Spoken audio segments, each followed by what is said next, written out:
बबीता अपने पति अरविंद, बेटे परम, बहू सोनम और बेटी मीरा के साथ रहती है। उसके घर में सब लोगों को छोटी छोटी बातों पर ज्यादा रिएक्ट करने की आदत है। सब लोग हर छोटी छोटी बात पर दवाई खाते रहते हैं। सोनम, मेरे फोन का चार्जर कहाँ है यार? इतनी इम्पोर्टेंट मीटिंग है मेरी और मेरा चार्जर ही नहीं मिल रहा। ओहो, कोई चीज मुझे टाइम पर मिलती नहीं। मेरा तो सर दर्द हो गया। मुझे जल्दी से कोई सर दर्द की दवाई दे दो। हाँ, अभी लेकर आती हूँ। सोनम की सास बबीता ये सुन लेती है। परम बेटा, इतनी छोटी सी बात पर दवाई खाना ठीक नहीं। इतनी दवाई खाने से सेहत खराब हो जाती है। माँ, इस वक्त मेरा सर दर्द के मारे फटा जा रहा है। मुझे दवाई तो खानी पड़ेगी।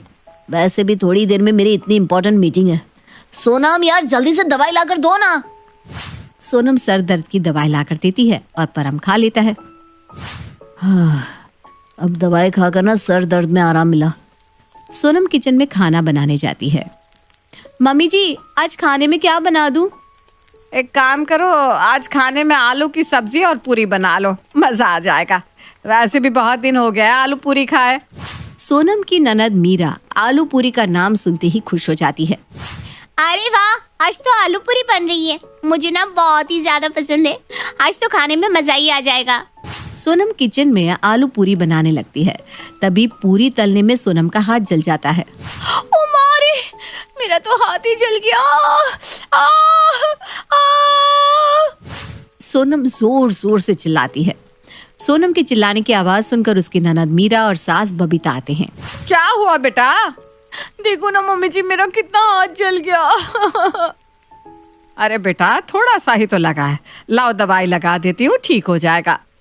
नहीं नहीं मम्मी जी, इतना ज्यादा जल गया है, मुझे तो दवाई ही खानी पड़ेगी।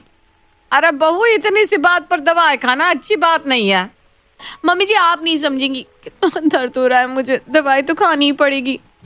सोनम जाती है और दवाई खा लेती है। दवाई लेने के बाद तुरंत सोनम कहती है, हाँ, दवाई खाने के बाद ना हाथ की जलन कुछ कम हुई, नहीं तो दर्द के मारे मेरी तो जान ही निकल रही थी। कमाल है, बहू ने अभी तो दवाई खाई। दवाई खाते ही दर्द में आराम कैसे हो सकता है? थोड़ा तो वक्त लगता है ना दवाई को अपना काम करने में। सोनम फिर से गर्मा गर्म पूरियां बनाने लगती है। अरे वाह भाभी, गर्मा गर्म आलू पूरी बन गई। मुझसे तो अब कंट्रोल ही नहीं हो रहा, मैं तो खाने बैठ रही हूँ। मीरा गर्मा गर्म आलू पूरियां खाने लगती है। अरे वाह भाभी, बहुत टेस्टी बनी है। सच में दीदी, आप पेट भर के अच्छे से खाना। मीरा आलू पूरी खाती जा रही थी और वो इतनी स्वादिष्ट बनी थी कि वो कुछ ज्यादा ही खा लेती है। अब ज्यादा खाने से मीरा का पेट दर्द होने लगता है। मीरा अपना पेट पकड़कर सोफे पर बैठ जाती है। क्या हुआ मीरा? अरे माँ, बहुत पेट दर्द हो रहा है। आज भाभी ने आलू पूरी बनाई थी और इतनी टेस्टी थी कि मुझसे रहा नहीं गया। स्वाद स्वाद में कुछ ज्यादा ही खा लिया। अब मेरा पेट दर्द कर रहा है। मुझे पेट दर्द की दवाई खानी पड़ेगी। अरे बेटा, इतनी छोटी सी बात पर दवाई नहीं खानी चाहिए। माँ, आप समझ ही नहीं रही हो। बहुत तेज पेट में दर्द है, दवाई खानी पड़ेगी। मीरा जाकर पेट दर्द की दवाई खा लेती है। दवाई मुंह में रखते ही मीरा कहती है, अरे वाह, दवाई खाने के बाद तो मेरा पेट दर्द बिल्कुल ठीक हो गया। ये कैसे हो सकता है? दवाई खाने के तुरंत बाद ही सब लोग कैसे ठीक हो सकते हैं? कोई तो बात जरूर है, मुझे पता लगाना होगा। तभी बबीता के पति अरविंद वहां लंगड़ाते हुए आते हैं। अरे क्या हुआ आपके पैर को? कुछ नहीं, घूमने गया था दोस्तों के साथ। बातों में आज थोड़ा ज्यादा ही लंबा घूमने निकल गया। अभी पैर दर्द के मारे फट रहे हैं। जल्दी से कोई पैर दर्द की दवाई दे दो। अरे इतनी सी बात पर दवाई क्या खानी? इतनी दवाई खाना सेहत के लिए अच्छा नहीं होता। बबीता, अभी पैरों में इतना दर्द हो रहा है, दवाई लाकर दो ना। जिसे दर्द होता है ना, उसे पता रहता है कि कितनी जरूरी है दवाई। बबीता अरविंद को दवाई देती है। अब जाके पैरों में आराम मिला। इनका भी पैरों का दर्द दवाई खाते ही ठीक हो गया। तभी बबीता का ध्यान अरविंद को दी हुई दवाई पर जाता है। वो हैरान रह जाती है। उसने अरविंद को दवाई की जगह खट्टी मीठी गोली देती थी। वो मुस्कुराने लगती है। सच में आपके पैरों का दर्द ठीक हो गया? और नहीं तो क्या, दवाई इतनी अच्छी थी कि तुरंत दर्द ठीक कर दिया। नहीं तो आज सारा दिन मैं दर्द से परेशान रहता। अब समझी मैं पूरी बात। दर्द इतनी जल्दी ठीक कैसे हो जाता है। अगले दिन सोनम घर की साफ सफाई कर रही थी, तभी उसका हाथ टेबल के कोने पर लग जाता है। वो दर्द से चिल्लाती है। मेरा हाथ टूट गया। बबीता और मीरा भी आ जाते हैं। क्या हुआ बहू? मम्मी जी देखिए ना, टेबल से टकरा कर मेरे हाथ में बहुत चोट लग गई है। बबीता सोनम का हाथ देखकर कहती है, अरे अरे, लाओ दवाई लगाकर पट्टी बांध देती हूँ। चोट बहुत ज्यादा नहीं है, जल्दी ठीक हो जाएगी। नहीं मम्मी, बहुत दर्द हो रहा है। इस चोट को ठीक करने के लिए मुझे दवाई ही खानी पड़ेगी। अच्छा रुको, मैं दवाई लेकर आती हूँ। मेरे पास ना एक ऐसी दवाई है जिससे चोट बहुत ही जल्द ठीक हो जाती है। बबीता सोनम को दवाई लाकर देती है। सोनम जल्दी से दवाई खा लेती है। अरे वाह मम्मी जी, आपकी दी हुई दवाई खाकर तो मेरा दर्द यूं ठीक हो गया। आपने जितना अच्छा बताया था, ये दवाई तो उससे भी अच्छी है। मेरा दर्द एकदम ठीक हो गया। सच में बहू, दर्द ठीक हो गया है ना? हाँ, नहीं तो क्या मम्मी जी, ये देखो, अब तो मैं अपना हाथ अच्छे से हिला पा रही हूँ, सारे काम भी कर पा रही हूँ। ये सुनकर बबीता मुस्कुरा देती है और खुद से कहती है, अरे वाह, ये दवाई की जगह खट्टी मीठी कैंडी देने वाला आइडिया तो काम कर रहा है। उसके बाद जो घर में जब भी किसी को छोटी मोटी कोई तकलीफ होती, बबीता सारे परिवार वालों को वही खट्टी मीठी गोलियां दे देती और सबको लगता कि वो दवाई है। एक दिन मीरा अपने कमरे में अपना सर पकड़े बैठी थी। बबीता उसके पास आती है। क्या हुआ बेटा, ऐसे क्यों बैठी हो? माँ, सर बहुत दर्द कर रहा है। बबीता मीरा का माथा छूकर देखती है। उसे तेज बुखार था। अरे तुम्हें तो तेज बुखार है, चलो मैं तुम्हें दवाई दे देती हूँ। मीरा की तबीयत का जानकर सोनम, परम और अरविंद भी उसके पास आते हैं। इस बार बबीता मीरा को सच वाली दवाई लाकर देती है। मीरा दवाई देखकर कहती है, अरे माँ, ये वाली दवाई मत दो, जो आप हमेशा देते हो ना, वो दवाई दो। ये तो बहुत कड़वी है, मुझे नहीं पसंद। आप वही दवाई ला कर दो। अरे बेटा, दवाई तो दवाई होती है, तू ये वाली ले ले। मीरा जिद करने लगती है। नहीं, ये बहुत कड़वी है, मुझे वही चाहिए। लगता है मुझे आप सबको सच बताना ही पड़ेगा। बबीता की बात सुनकर सब लोग चौंक जाते हैं। सच? कैसे सच मम्मी जी? दरअसल मैं आप लोगों को जो कलरफुल सी नई दवाई देती हूँ ना, वो कोई दवाई है ही नहीं, वो तो खट्टी मीठी गोली है बस। ये सुनकर सबको बहुत गुस्सा आता है। मम्मी जी, आप ऐसा कैसे कर सकती हैं? वहां हम दर्द में होते थे और आप हमें खट्टी मीठी गोली देती थी। ये तो बिल्कुल ठीक बात नहीं। सोनम सही कह रही है माँ, आपने ये सही नहीं किया। और नहीं तो क्या, वो तो अच्छा हुआ किसी को कोई तकलीफ नहीं हुई। वही तो, किसी को कोई तकलीफ नहीं हुई ना। सच तो यही है कि आप लोगों को हर छोटी छोटी बात पर दवाई खाने की आदत हो गई थी। हल्का सा सर दर्द हुआ तो दवाई, थोड़ा सा जल गया तो दवाई, थोड़ा ज्यादा खा लिया तो दवाई, थोड़ा ज्यादा चल लिया तो दवाई। आप सब लोग हद से ज्यादा दवाई खाने लगे थे। आप सबको पता है ये सब दवाई ना केमिकल से बनती है। अगर कम मात्रा में लो तो रोगों से लड़ने में मदद करती है, लेकिन बहुत ज्यादा खाने लग जाओ तो शरीर को नुकसान देती है। और आप सब लोग तो हर छोटी छोटी बात पर दवाई खाने लगे थे। हम आपकी बात समझ रहे हैं, लेकिन मम्मी जी, हम दर्द में दवाई ना खाए तो क्या करें? बिना दवाई खाए दर्द ठीक भी तो नहीं होता। ऐसा नहीं है बहू, छोटे मोटे दर्द किसी और तरीके से भी ठीक हो सकते हैं। जब अरविंद जी को पैरों में दर्द था तो मैंने गलती से उन्हें दवाई की जगह खट्टी मीठी गोली दे दी और उनका दर्द ठीक हो गया। तब मुझे समझ में आया कि दर्द शरीर में नहीं, हमारी सोच में है। और तब मैंने छोटी छोटी बातों के लिए आप सबको दवाई की जगह यह खट्टी मीठी गोली देना शुरू कर दिया।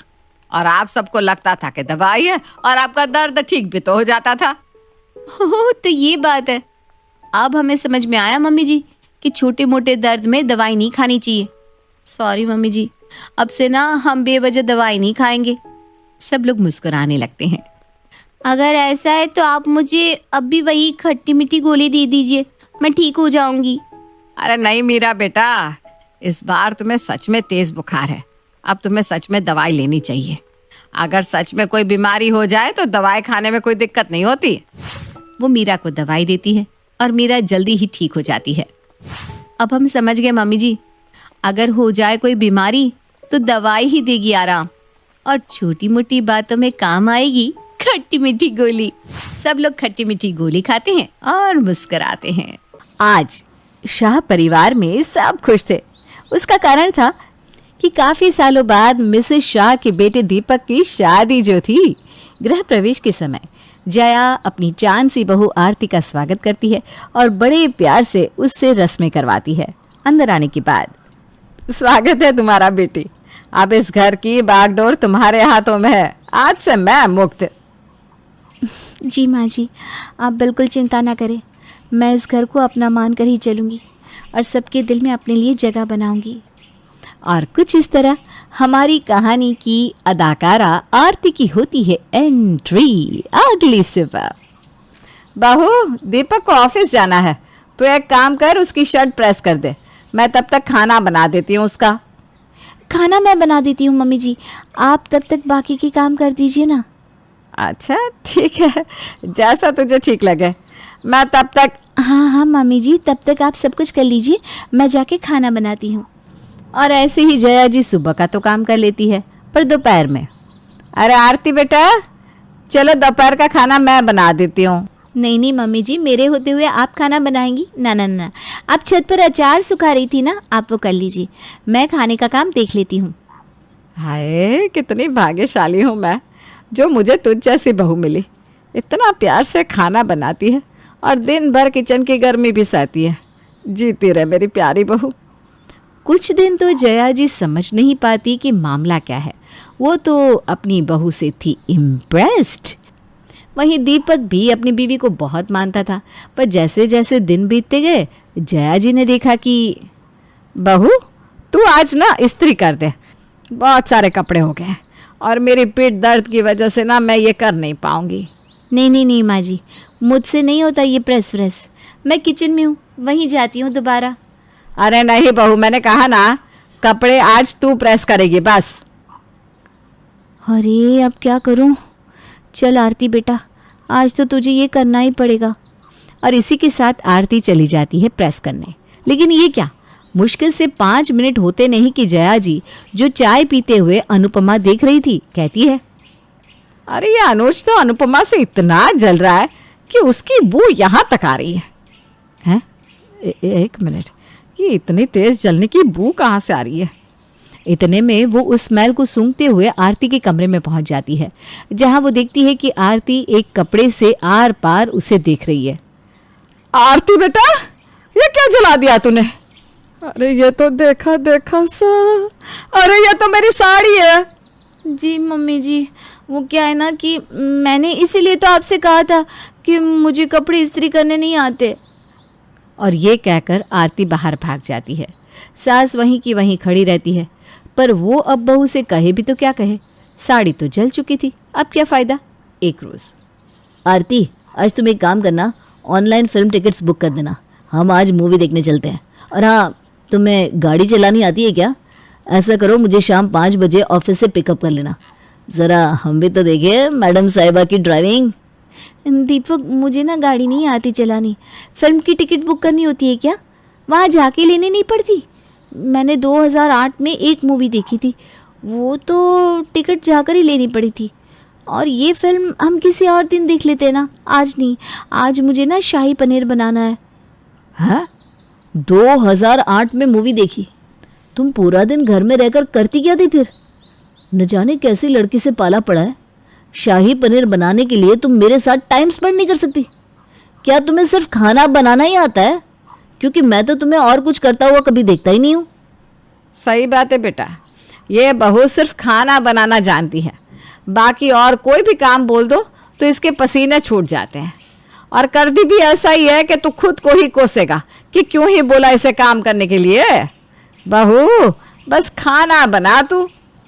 आई स्वेयर आरती, मैं तो तंग आ गया हूँ तुमसे अब। इतना कहकर दोनों दीपक और जया जी वहां से चले जाते हैं। आंखों में आंसू लिए आरती खाना बनाने में लग जाती है। बचपन से लेकर आज तक माँ ने हमेशा यही कहा कि बेटा ससुराल में कुछ और आए ना आए, खाना बनाना ज़रूर आना चाहिए। पर ये देखो, यहाँ तो खाना बनाने पर भी इतना सुनाया जा रहा है। अब इसमें मैं क्या कर सकती हूँ अगर मुझे सिर्फ यही काम आता है? कोई बुरी आदत थोड़ी ना ये। इतने में आरती को कॉल आता है। वो देखती है कि उसकी पुरानी सहेली रिया का फ़ोन है। हेलो रिया, कहाँ है यार तू? विदेश जाके तो तू सबको भूल ही गई। अरे ऐसी कोई बात नहीं है यार, अब शादी के बाद बस ससुराल में बिजी हो गई और फॉरेन जाके कोई कितनी बार आ सकता है। वैसे तू बता, तू कैसी है? तेरे घर में तो तू रानी बनकर जी रही होगी ना? तेरा खाना ही इतना लाजवाब रहता था यार। ऐसी कोई बात नहीं है। क्यों? आरती उसे फ़ोन पे सारी बात बताती है। आरती, मुझे तुझसे ऐसी उम्मीद नहीं थी। तू इतनी लाचार कब से हो गई? इसी बात पर ये लोग तुझे ताने देते हैं ना। अब तुझे मैं ऐसा आइडिया देती हूँ कि तुझे तेरी इज्जत वापस मिलेगी। और रिया उसे फ़ोन पर सारी बात बताती है। आरती फ़ोन रखकर अपने आंसू पोंछती है और वापस किचन में चली जाती है। वो एकदम शांत रहने लगी थी, ज़्यादा बातचीत नहीं करती किसी से और किचन में ही अपना ज़्यादातर समय बिताती। पति और सास की बातों का अब कोई जवाब भी नहीं देती थी। धीरे धीरे समय बीतता गया और एक दिन दीपक आरती के पास आकर बोला, फिर किचन में? बताना तो, क्या बनाती रहती हो? और ये दिन भर फ़ोन में क्या देखती रहती हो? बस खाना बना तू। आरती तब भी कोई जवाब नहीं देती और अपना काम करती रहती है। कुछ दिन बाद अचानक से कुछ गुंडे आरती के घर आते हैं। ए, अपने पति को बुला चल। आप कौन हो? क्या चाहते हैं आप? हम दे दे बैंक से। अरे उस धोखेबाज दीपक ने बैंक से 20 लाख रुपए ले लिए थे और अब फ़ोन भी नहीं उठाता। क्या? 20 लाख? पर क्यों? कुछ बोल रहा था बिन्नी शुरू करने का। कहाँ भाग गया डरपोक? बाहर निकाल। सुनिए, मैं आप दोनों के पैर पड़ती हूँ, या मोहल्ले में तमाशा ना करें। 7 दिन, बस 7 दिन है तुम लोगों के पास। 7 दिन में अगर पैसे नहीं मिले तो ये घर हम जब्त करके नीलामी कर देंगे, समझे? और इतना कहकर वे लोग वहाँ से चले जाते हैं। गए वो लोग? हाँ। आरती, मेरी बात सुनो। आरती, 1 मिनट। मुझे किसी की कोई बात नहीं सुननी। हाँ हाँ, जाकर एक ही काम कर, बस खाना बना तू। इतने में जया जी वहाँ आती है। बेटा दीपक, ये घर तेरे बाबूजी और मैंने बहुत प्यार और मेहनत से बनाया था। कहा जाए तो ये उनकी आखिरी निशानी है। कोशिश करना कि ये जाए ना बेटा। हाँ माँ, जानता हूँ, इस घर से मेरी भी तो यादें जुड़ी हैं। काश मैंने आप लोगों से पूछकर ये लोन लिया होता तो ये नौबत ही ना आती।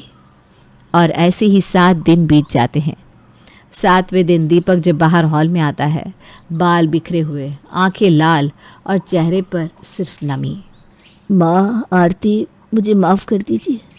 मैंने बहुत कोशिश की पर बाबूजी की ये आखिरी निशानी बचा नहीं पाया। रुकिए आप सब, ये लीजिए 20 लाख का चेक। क्या? कहाँ से आया तुम्हारे पास इतना पैसा? याद है आप लोगों को, आपने मुझे कितने ताने मारे थे कि मुझे खाना बनाने के अलावा कुछ नहीं आता। मेरी सहेली रिया ने एक दिन मुझे फ़ोन पर समझाया कि मैं इसी को अपनी ताकत बनाऊं और टिफ़िन का काम शुरू करूं। पहले 1-2 महीने तक तो कुछ नहीं हुआ, पर धीरे धीरे मैंने लोगों को ऑफिस में टिफ़िन देना शुरू किया और अब तो मेरा खाना इतना मशहूर हो गया है कि शहर में ही मैंने अपना एक क्लाउड किचन खोलने का भी सोचा है, वहीं घर के पीछे वाले एरिया में। पर फिलहाल तो यही पैसे मेरे घर वालों के काम आ गए, यही अच्छी बात है। ये सुनकर दीपक और जया जी की आंखें भर आई। उन्होंने आरती से माफ़ी मांगी और 6 महीने बाद। आरती, सच में मुझे नाज है कि तुम मेरी पत्नी हो। मैंने तुम्हारे साथ कितनी बदसलूकी की, न जाने तुम्हें क्या क्या कह गया मैं, पर तुमने समय आने पर मेरी मदद की। रियली आरती, थैंक्स। सच आरती, तुमने जैसा पहले दिन कहा था वैसा ही हुआ। तुमने हमारे दिल में अपने लिए जगह बना ली है और अब से हम भी तुम्हारी मदद करेंगे। बस खाना ही बना तू। शादी के ठीक बाद नेहा की सास की तबीयत बहुत खराब हो गई। बताइए, क्या हुआ है आपको? बेटे की शादी थी तो थकान हो गई। मौसम बदल रहा है तो जुकाम और बुखार हो गया। ऊपर से बहू के घर का खाना पता नहीं कैसा था कि पेट भी खराब हो गया। खाना तो बहुत बढ़िया था डॉक्टर साहब, सारे रिश्तेदार तारीफ कर रहे थे। रोहित की माँ इतनी कमजोर है कि जरा से में बीमार पड़ जाती है। डॉक्टर साहब, आप सारी जांच करके देखिए, मुझे ऐसी क्या बीमारी है कि मेरी तबीयत ठीक ही नहीं रहती। फिलहाल तो ज्यादा कुछ नहीं है, पहले आपके जुकाम, बुखार और पेट का इलाज कर लेते हैं, फिर बाकी के टेस्ट करवा लेंगे। अभी आप ये दवाइयाँ ले आइए।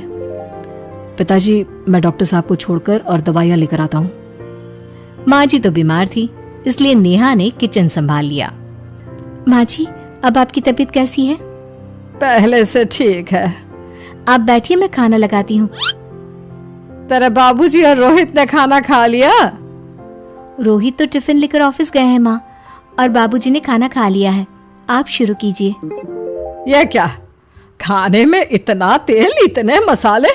अरे अभी अभी तो तबीयत ठीक हुई है मेरी, तुम क्या मुझे वापस बीमार करना चाहती हो? नहीं माँ जी, ऐसा नहीं है। क्या हुआ? देखो ये बहू ने कैसा खाना बनाया है। खाना तो बहुत ही स्वादिष्ट था। अरे मैं ये खाना खाऊंगी तो बीमार हो जाऊंगी ना। ओ हाँ, बहू को अभी पता नहीं ना तुम्हारे बारे में, रोहित समझा देगा उसे। देख बहू, अच्छे से समझ लेना कि इस घर में कैसा खाना बनता है। हाँ माँ जी, मैं समझ लूंगी, लेकिन अभी आप कुछ तो खा लो। ये खाना खा लूंगी तो कल का खाना खाने के लिए बचूंगी भी नहीं। सास की बातें सुनकर नेहा उदास हो गई। उसने रोहित के घर आती ही उससे माँ जी के खाने के बारे में पूछा। आज माँ जी ने मुझे खाने के लिए बहुत बुरा भला कहा। माँ को मसालेदार और तेल घी वाला खाना सूट नहीं करता, वो बीमार पड़ जाती हैं। ऐसी क्या बीमारी है माँ जी को? पता नहीं, आज तक कई डॉक्टरों को दिखाया, कितने टेस्ट करवाए, लेकिन कोई बीमारी पकड़ में ही नहीं आई। नेहा को कुछ समझ में तो नहीं आया, लेकिन उसने अपनी सास के हिसाब का खाना बनाना सीख लिया। माँ जी, आज तो खाना ठीक है ना? खाना तो ठीक है, लेकिन ये मुआ रेडियो क्यों चल रहा है इतनी तेज आवाज में? वो माँ जी, मैं अकेले काम करते करते बोर हो रही थी ना, तो टाइम पास करने के लिए चला दिया। तेरा इस टाइम पास के चक्कर में मेरा सर दर्द से फटने लगा है। तेज आवाज से मुझे माइग्रेन हो जाता है। सॉरी माँ जी, मुझे पता नहीं था। तो मैं जब तक सब पता चलेगा तब तक मैं तो भगवान के पास ही पहुंच जाऊंगी। नहीं नहीं, ऐसा मत कहिए ना माँ जी। अब मैं कहीं भूख से ही ना मर जाऊं। खाना मेरे कमरे में रख दो। बेचारी नेहा, उस दिन उसे बहुत दुख हुआ। नेहा, तुम रो क्यों रही हो? आज माँ जी ने मुझे बहुत बुरा भला कहा। मैं तो सिर्फ रेडियो सुन रही थी। ओहो, तुम माँ की बातों का बुरा मत मानो। उन्हें तेज आवाज से सर दर्द होने लगता है, दर्द की वजह से बोल दिया होगा कुछ। लेकिन मुझे तो ये सब पता ही नहीं था ना। इसलिए बाबूजी ने मुझे पहले ही फोन करके सब कुछ बता दिया, और मैं तुम्हारे लिए ये हेडफोन लाया हूँ। अब तुम अपने गाने भी सुन सकती हो और माँ को परेशानी भी नहीं होगी। ये सिर्फ एक बात का हाल है, लेकिन माँ को तो हर चीज से परेशानी है। अब क्या कर सकते हैं, माँ बीमार ही इतनी रहती है। लेकिन माँ को ऐसी कौन सी बीमारी है? तुम्हें बताया तो था, किसी भी डॉक्टर को माँ की बीमारी समझ में नहीं आ रही। अब तुम भी ये सब सोचना छोड़ दो, ये हेडफोन लो और अपने पसंद के गाने सुनो। रोहित के गिफ्ट से नेहा की एक परेशानी तो दूर हो गई, लेकिन उसके मन में कई सवाल खड़े हो गए। आज मैं देर से उठाऊं या तुम जल्दी उठ गई? वो माँ जी को कल रात भर सर दर्द हुआ ना, तो जल्दी उठकर उनकी जगह मैंने पूजा कर दी। अरे वाह, आछ, आछ, हे भगवान, ये किसकी करामत है? ये तो माँ जी की आवाज है। चलो चल के देखते हैं। क्या हुआ माँ? आछ, ये घर में गुलाब कौन लाया? मुझे नहीं पता, मैं तो अभी उठा हूं। माँ जी, आप कल रात भर सो नहीं पाई, तो मैंने जल्दी उठकर पूजा पाठ किया। घर में फूल नहीं थे ना, तो मैं बाजार से गुलाब के फूल ले आई। नेहा, माँ को गुलाब के फूल की एलर्जी है। अब मुझे ये कैसे पता होगा? अच्छा, तुझे कुछ पता नहीं तो तू वही काम क्यों करती है जिससे मेरी तबीयत खराब हो जाए? रोहित के बाबूजी, ये बहू मेरी जान लेना चाहती है। माँ जी, मुझे ऐसा करके क्या मिलेगा? वो तो तुझे ही पता, लेकिन कुछ तो है। रोहित की माँ, बस करो, बेचारी बहू को कुछ पता ही नहीं है। बस इसलिए उससे गलती हो जाती है। जाओ तुम कमरे में। बहू, तुम रोहित की माँ का बुरा मत मानो। वो अपनी बीमारियों से इतनी परेशान है कि उल्टा सीधा बोल देती है। नहीं नहीं बाबूजी, मुझे बुरा नहीं लग रहा, मुझे चिंता हो रही है माँ जी की बीमारी की। ये बताइए कि माँ जी को ऐसी प्रॉब्लम्स कब से होने लगी? शादी के 6-7 महीने बाद से। बाबूजी, तब घर का माहौल कैसा था? अरे भरा पूरा परिवार था। मेरे बाबूजी, माँ, काका, काकी, मेरे दोनों बड़े भाई, दोनों भाभियाँ, दोनों के 2-2 बच्चे हैं, एक छोटा भाई और एक बहन। सब साथ रहते थे। इतना बड़ा परिवार? हाँ, मैं जब 10 साल का हुआ ना, तब पापा का ट्रांसफर यहाँ हुआ। उसके पहले तक तो हमारी जॉइंट फैमिली ही थी। और माँ जी किस चीज से बीमार पड़ जाती हैं? जब तेज गर्मी हो, ठंड हो या ज्यादा बरसात हो जाए। जब माँ ज्यादा थक जाए, जैसे दिवाली पर घर की सफाई या कोई फंक्शन हो, या ज्यादा मेहमानों के आने से घर का काम बढ़ जाए। तेज म्यूजिक, तेज लाइट या ऐसे कोई तेज स्मेल आ जाए। तो माँ जी की ये बीमारी ठीक हो सकती है। कैसे? सब पता चल जाएगा। आप कल माँ जी की टेस्ट रिपोर्ट लेने जाने वाले हो ना? हाँ। तो सुनिए क्या करना है। अगले दिन रोहित माँ जी की रिपोर्ट्स लेकर आता है। माँ, बाबूजी, नेहा। अरे क्या हो गया रोहित? माँ जी की रिपोर्ट आ गई है। कुछ सीरियस है क्या? जिसका डर था वही हुआ। अरे गोल गोल बातें मत कर, सीधी तरफ बता बेटा, क्या हुआ है मुझे? माँ, आपकी किडनी, लिवर सब फेल हो गया है। आपका दिल भी कमजोर हो गया है। डॉक्टर ने कहा है कि आपके पास सिर्फ 1 महीना बचा है। ये क्या बक रहा है? ऐसा हो ही नहीं सकता। मुझे लग ही नहीं रहा कि मैं इतनी बीमार हूँ। लेकिन माँ जी, रिपोर्ट झूठी तो नहीं हो सकती ना? हाँ, माँ को 20 साल की उम्र से बीमारी लग गई थी, लेकिन कोई डॉक्टर पकड़ नहीं पाया और अब ये बीमारियां बहुत ज्यादा बढ़ गई हैं। हाँ रोहित की माँ, तुम्हें याद है शादी के 6 महीने बाद से तुम बीमार रहने लगी थी। अरे लेकिन वो अलग था, मुझे ऐसी कोई बीमारी नहीं हो सकती। ये तुम कैसे कह सकती हो माँ? हाँ, तुम उस वक्त बीमार पड़ी थी ना, और अब डॉक्टर भी यही कह रहे हैं, तो सच ही तो होगा। और आप तभी से बीमारी तो रहती आई हैं। अरे लेकिन तब मैं बीमार थी ही नहीं। क्या मतलब? अरे तब मैं बीमारी का नाटक करती थी, मुझे कुछ नहीं हुआ था। ये क्या बोल रही हो? हाँ, घर में इतने सारे लोग थे और सबसे छोटी बहू मैं थी, तो सारा काम मुझे करना पड़ता, इसलिए काम से बचने के लिए मैं नाटक करने लगी। लेकिन आपको अभी भी वही बीमारियां होती है ना माँ? हाँ, अगर नाटक था तो ये प्रॉब्लम तुम्हें अभी क्यों होती है? इसका जवाब मैं देती हूँ। माँ जी कई महीनों तक नाटक करती रही, इसलिए इनके दिमाग ने धीरे धीरे इस झूठ को सच मान लिया और इनका दिमाग उन बीमारियों का एहसास कराने लगा। हैं? ऐसे भी होता है क्या? हाँ माँ जी, इसे प्लेसिबो इफेक्ट कहते हैं। जब आप बात बात पर बीमार पड़ने लगी तो मैंने अपने मामा से बात की, जो एक साइकोलॉजिस्ट है। उन्होंने बताया मुझे। तो ये रिपोर्ट्स? मैंने झूठी रिपोर्ट बनवाई थी नेहा के कहने पर, ताकि आप सच बताएं। यानी मुझे कुछ नहीं हुआ? नहीं माँ जी, और आपकी इस प्रॉब्लम का भी सोल्यूशन है। हम किसी अच्छे साइकोलॉजिस्ट को दिखाएंगे और आप जल्द ही ठीक हो जाएंगी। वाह बहू, मैंने तुझे इतना भला बुरा कहा और तूने मेरी जिंदगी भर की तकलीफें दूर कर दी। थैंक यू और सॉरी बहू। अरे मुझे भी तो सॉरी कहो, पूरी जिंदगी तुम्हारी सेवा की है, वो भी झूठ मूठ की बीमारी के लिए। हाँ हाँ, आप भी माफ कर दो मुझे, बस सॉरी। तो इस तरह नेहा ने अपनी सास की बीमारी पकड़ भी ली और ठीक भी कर दी।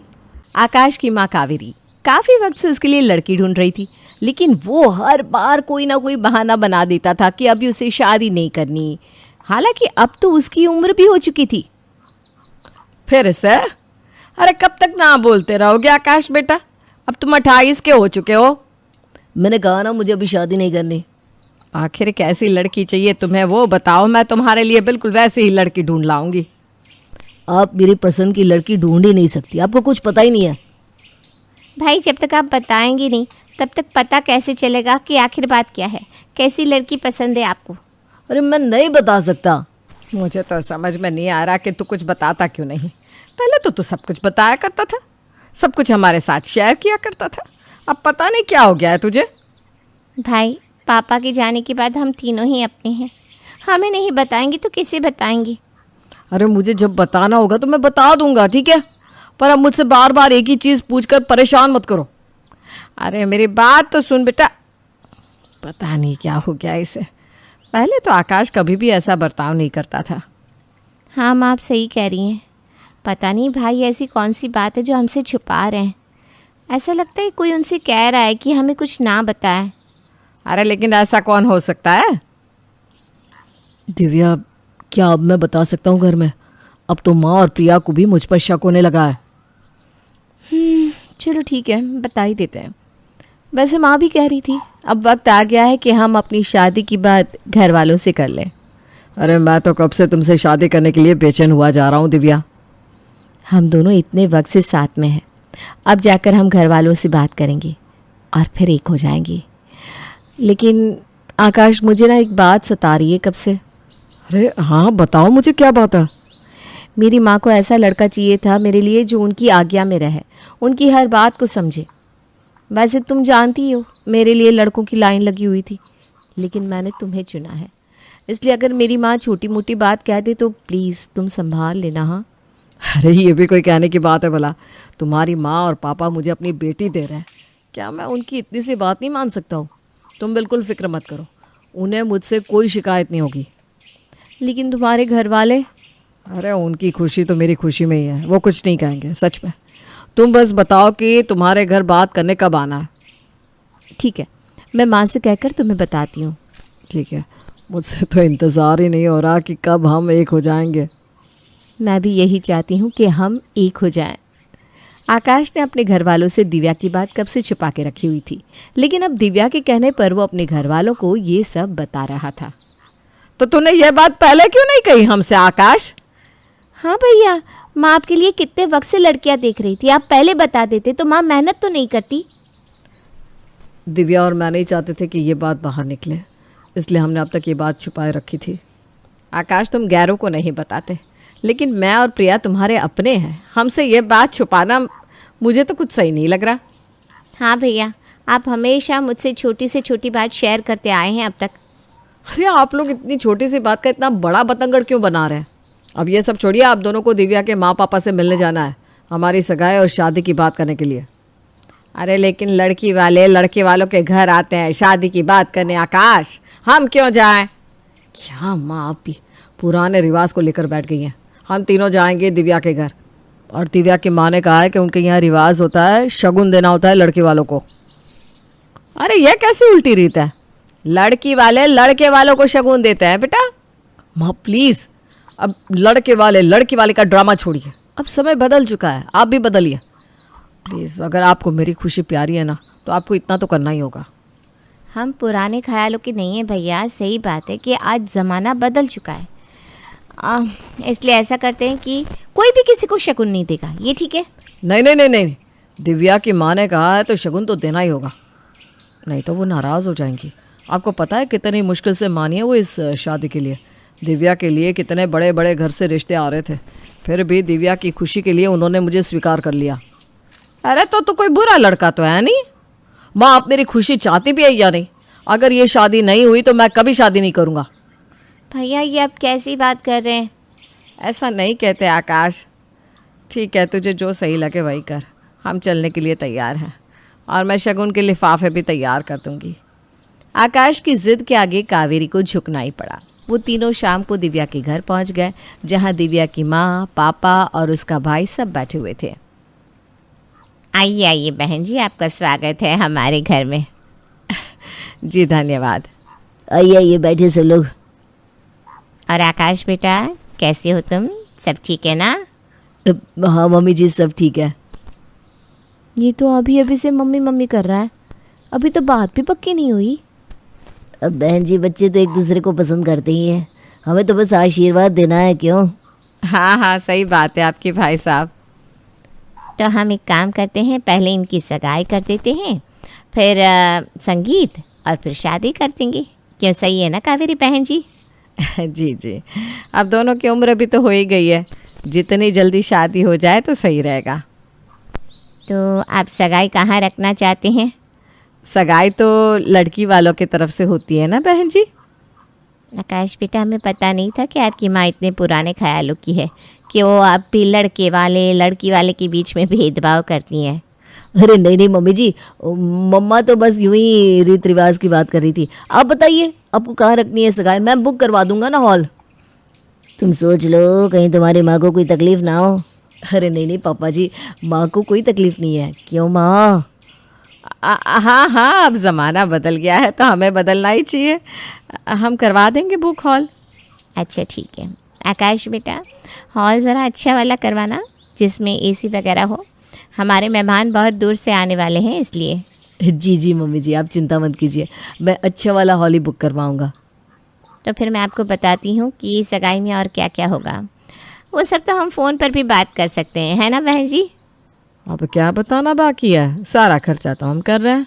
माम मुझे तो ये कुछ ठीक नहीं लग रही, लड़की की माँ। क्या हुआ, आप किसी सोच में पड़ गए? अरे नहीं नहीं बहन जी, हम कुछ नहीं सोच रहे थे कि हमारी होने वाली बहू नहीं दिखाई दी। जी जी दिव्या, आ जाओ, सब कुछ पक्का हो गया है। जी माँ। वाह, सब कुछ पक्का होने के बाद अपनी बेटी को बुला रही है और हमारा भाई इसे पहले से ही मम्मी मम्मी कर रहा है। अरे चुप करना, आकाश सुन लेगा तो उसे अच्छा नहीं लगेगा। कावेरी और प्रिया को ये सब सही तो नहीं लग रहा था, लेकिन आकाश अपने घर वालों की कोई बात सुनने को तैयार ही नहीं था। उसे तो बस दिव्या के घर वाले जो कह रहे थे उस हिसाब से करता जा रहा था। जी जी मम्मी जी, सारा इंतज़ाम हो गया है। हाँ जी, मैंने मिठाइयाँ भी मंगवा ली है।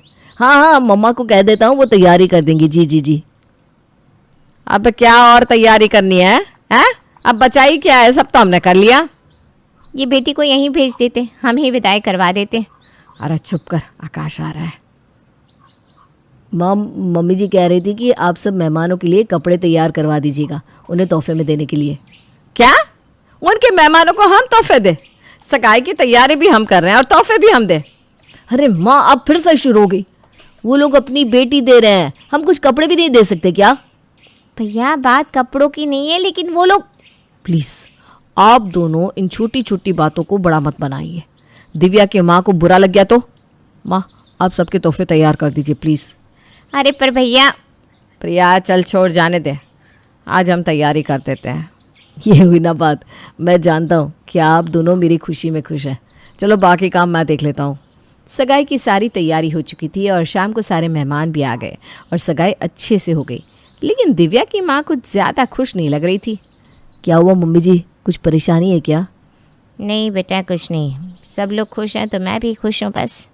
अरे नहीं नहीं मम्मी जी, आप बताइए ना क्या बात है। आकाश, मम्मी को सगाई का फंक्शन इतना खास पसंद नहीं आया। उन्होंने तो बहुत उम्मीद लगाई थी कि तुम सब कुछ बहुत अच्छे से करोगे और मेहमानों के तोहफे भी कुछ खास अच्छे नहीं थे। अरे मुझे माफ़ कर दीजिए मम्मी जी, मैंने आपको दुखी कर दिया। अरे कोई बात नहीं बेटा, ये सब तो होता ही रहता है।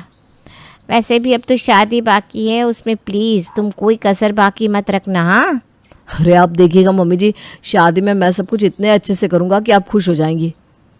कावेरी बहन जी, अगर आपको शादी में कोई दहेज चाहिए तो अभी से कह दीजिए, हम तैयारी करते। अरे नहीं नहीं मम्मी जी, हमें कुछ नहीं चाहिए। आप मुझे अपनी इतनी प्यारी सी बेटी दे रही हैं, मुझे और कुछ नहीं चाहिए। हाँ बहन जी, हमें कुछ नहीं चाहिए सच में। अरे हम खुद दहेज के खिलाफ हैं, आपको जो भी देना है अपनी बेटी को दे दीजिएगा। नहीं नहीं मम्मी, दिव्या के लिए भी सब कुछ मैं ही करूँगा, उसे जो भी पसंद है सब कुछ मैं दिलवाऊँगा।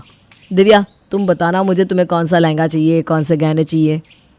लेकिन बेटा वो तो माता पिता देते हैं अपनी बेटी को, हम कैसे दे सकते हैं? हाँ, अभी तुम्हारी माँ ही ये सब कह रही है तो शादी में सारे लड़के वाले भी यही कहेंगे ना। रहने दो आकाश बेटा, हमें कुछ नहीं चाहिए। हाँ आकाश रहने दो, मैं कोई भी लहंगा पहन लूँगी, मुझे कोई दुख नहीं है। देखा माँ कितनी उदास हो गई दिव्या, उसे कोई लालच नहीं है कि हम उसे क्या दे रहे हैं। अब मम्मी जी, दिव्या, पापा जी, आप सब बिल्कुल चिंता मत कीजिए, कोई कुछ भी नहीं कहेगा, मैं हूँ ना। मुझे बहुत खुशी है कि मेरी बेटी ने तुम्हें चुना है, नहीं तो तुम तो जानती ही हो कि मेरी बेटी के लिए कितने लड़के लाइन में लगे थे। हाँ तो फिर उन्हीं से करवा दी थी अपनी बेटी की शादी, मेरे भाई के पीछे क्यों पड़ गई? आकाश को तो जैसे कुछ दिख ही नहीं रहा कि उसके साथ क्या हो रहा है, और हमारी बात वो सुनना नहीं चाहता। करे तो क्या करे अब तो भैया हाथ से गए माँ, अब वो हमारे कहाँ, अब तो वो ससुराल के हो गए। कावेरी और प्रिया आकाश को समझाने की कोशिश तो कर रहे थे, लेकिन वो समझने को तैयार ही कहाँ था। आकाश को तो बस दिव्या दिव्या दिव्या का प्यार दिखाई दे रहा था। तुमने खाना खाया? अरे कहाँ खाया? अरे क्यों इतना लेट हो गया, तुमने खाना क्यों नहीं खाया अब तक? अब तुमसे क्या छुपाऊं, हमारे कुछ मेहमान गांव से आने वाले हैं, बस उन्हें स्टेशन लेने जाना है, इसलिए मैंने खाना नहीं खाया अब तक। अरे अरे इतना काम कर रही है मेरी शोना अपनी शादी में। एक काम करो, तुम खाना खाओ और सो जाओ, ठीक है? मैं उन्हें ले आता हूँ और तुम्हारे घर छोड़ दूंगा। सच? अरे तुम्हारे लिए तो मैं कुछ भी कर सकता हूँ। तुमसे कभी मैंने झूठ कहा है क्या? तुम कितने अच्छे हो, लेकिन आज तो संगीत है ना, तुम्हारे घर वाले नहीं कहेंगे कुछ? अरे उनकी टेंशन तुम मत करो, उन्हें मैं देख लूँगा। अब क्या देख लूँगा, सारी शादी की तैयारियां तू देख रहा है, अब क्या बचा है बेटा? अरे माँ, मुझे दिव्या के कुछ रिश्तेदारों को स्टेशन लेने जाना है, बस मैं अभी आता हूँ। अरे बेटा आज तेरा संगीत है, तू इसे छोड़कर कहाँ जा रहा है? अरे माँ, उनके घर में भी तो शादी के इतने काम है, मैं बस गया और आया, तुम चिंता मत करो। अरे यहाँ सब तेरे बारे में पूछेंगे तो क्या कहेंगे हम? भैया आप दूल्हे हैं, आप लेने जाएंगे तो कैसा लगेगा? अब यहाँ रुक जाइए भैया। अरे मैंने दिव्या को प्रॉमिस किया है, मैं अभी आता हूँ। आकाश अपने संगीत वाले दिन दिव्या के मेहमानों को लेने गया था, जिससे उसका संगीत अधूरा ही रह गया, और आज उसकी शादी थी जिसका आकाश को कब से इंतज़ार था। आज के दिन का मुझे कब से इंतज़ार था माँ, आखिरकार वो दिन आ ही गया। हाँ, आज तेरी विदाई है ना? क्या? मेरा मतलब है दिव्या की विदाई है ना, इसलिए मेरा मन बहुत उदास हो रहा है। भाई मौसी आपसे मिलने आई है, वो 2 दिन से यहाँ नहीं थी ना। आइए मौसी। अरे कितना अच्छा लग रहा है मेरा आकाश, है बेटा? किसी की नज़र ना लगे तुझे? हाँ, तू भी आशीर्वाद दे दे कि सब अच्छा हो बस। अरे दुल्हे राजा, अपनी दुल्हन का फोटो तो दिखाओ, मैंने तो देखा ही नहीं। हाँ हाँ मौसी जी, अभी दिखाता हूँ। ये देखिए, आना सुंदर। दिव्या, ये है तेरी होने वाली दुल्हन? आपको दिव्या का नाम कैसे पता? अरे कावेरी, इस लड़की की तो 2 बार सगाई टूट चुकी है। ये ऐसे लड़कों को फंसाती है जो इसके और इसकी माँ के इशारों पर नाचे, इसीलिए तो दोनों लड़कों ने इससे रिश्ता तोड़ दिया। मैं इस लड़की को अच्छे से जानती हूँ।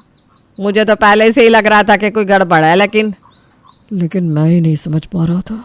अरे आकाश बेटा, मेहमानों की शगुन तैयार है? जी मम्मी जी, आपका शगुन तैयार है, और आपका शगुन यह है कि मुझे आपकी बेटी से शादी नहीं करनी। मुझे सब कुछ पता चल गया है। क्यों जानकी, पहचाना या नहीं? तुम देखा कैसे चेहरे का रंग ही उड़ गया इसके। मेरे भतीजी को मैंने सब कुछ बता दिया है, अब तुम इसका इस्तेमाल नहीं कर पाओगी। मैं ही पागल था जो अपनी माँ की बात को नहीं मान रहा था, दिव्या के प्यार में पागल सा हो गया था। मुझे माफ़ कर दीजिए माँ, प्लीज़। अरे रहने दो, मेरी बेटी के लिए लड़कों की लाइन लगी हुई। 1 मिनट, जाने से पहले जो हमने आपको शगुन के लिफाफे दिए हैं ना, वापस करिए। वो लड़के वालों का शगुन है मम्मी जी।